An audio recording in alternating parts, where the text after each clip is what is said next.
Check, check.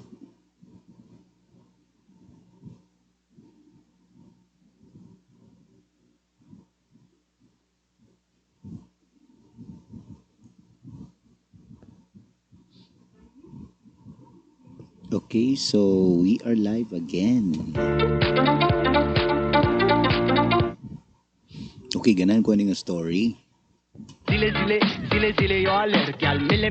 Ako lang unandaan. Usahay, maminaw ta sa uban o atong ang ilang gisulti atong i-apply sa atong kaugalingon.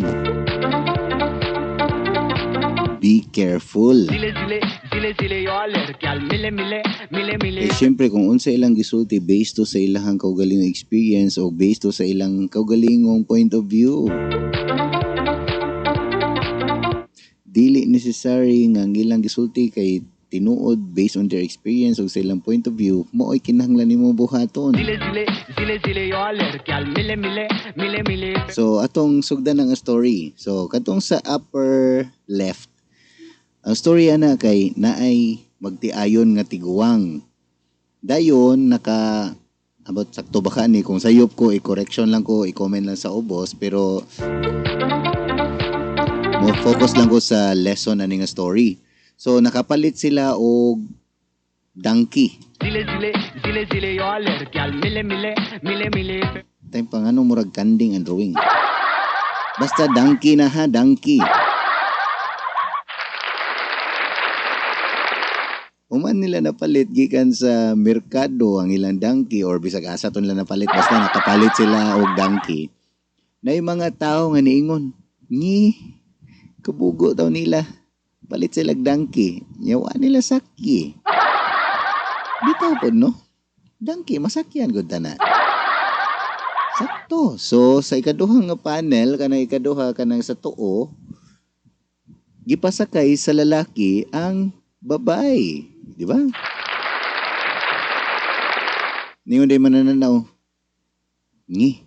Under ka na ang laki. Unya, kalain dan sa babae. Siya ka na inisakay, oy. Nasakto masan, no? Kung sa, kuan ba, luoy kayo, tiguang ba silang duha, no?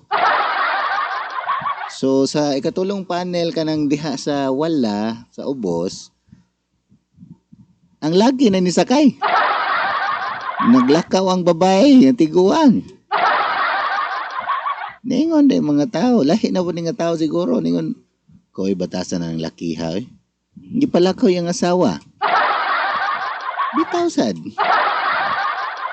Kung ibuot ng lakiha, ang laki naman yung nisakay, ang babae naglakaw noon.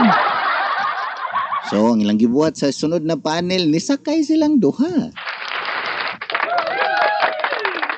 Ningon na din yung mga tao. Uy, batasan, mga kwani, animal rights group. Uy, kuy batasan ning magtiayon na. Kabaong bugat kina sila niya, gamay king dangki, nisakay nun sila na. No, luoy king dangki. Luoy.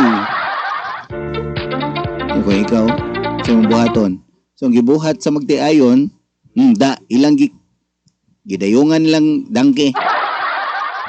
Sa last na, gidayungan lang dangki. Ingon ng mga tao, kabugo to nila. Ila ka nang giarasan dangki. So, unsay lesson ani? Unsay lesson? Ang lesson ani is naagi kasulti ang mga tao. O sa ilahang point of view, sakto mo sa to. Wala ng unang panel, sakto mo sa ngano kung wag nila sakyi. Nga dangki magamit mo na. Dangki kusgan kina. Wag nila sakyi. Kung maminaw ka ana nga part, which is true, sakto man good, sakto bitaw. Pero awa, sa sige paminaw sa storya sa mga tao, wa na sila'y saktong nabuhat noon. Tanan nilang buhaton sayop. Kunya, kung ingana ang kalibutan, sige ra kag tuo sa mga isulti sa imuha nga bati, awa ko ningon na ayog paminaw sa musulti ni mo. Ako ay kadtong nisulti sa imuha, kung imo to siyang sundon, ganahan ka maparihan niya. So kung kinsay imong gipaminaw, mao to ang grupo sa mga tao nga gusto nimong mapariha ka. Minaw ka anong una, minaw ka ikaduha, ikatuloy ka, pati kalima, asa ka na bilong. No? So, taro nga og pili, kinsa imong paminawon. Okay, usahay, bisag sakto pang intensyon sa uban, o sakto gito ilang point of view, basin dili applicable nimo. So, kung ikaw, asa ka papili? Papilion ka ng 5, asa imong pilion na ron? Na puro man sakto ang mga tao. So you need to have your own principles in life. Ang sa may para nimo. Then panindig ito. Kay di ta pareha o prinsipyo.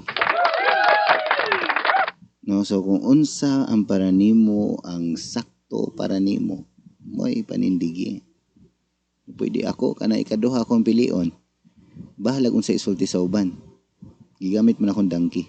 Wa mo ko'y gibuhat na sayo. Kanang tanang drawing din ha, wa gibuhat ang mga tiguwang na sayo. Pero sa opinion sa mga tao, naa sila gibuhat nga sayo. So ikaw, tarong agpili kinsa imong paminawon ha. Sugod karon, stick to your principles. Bye-bye.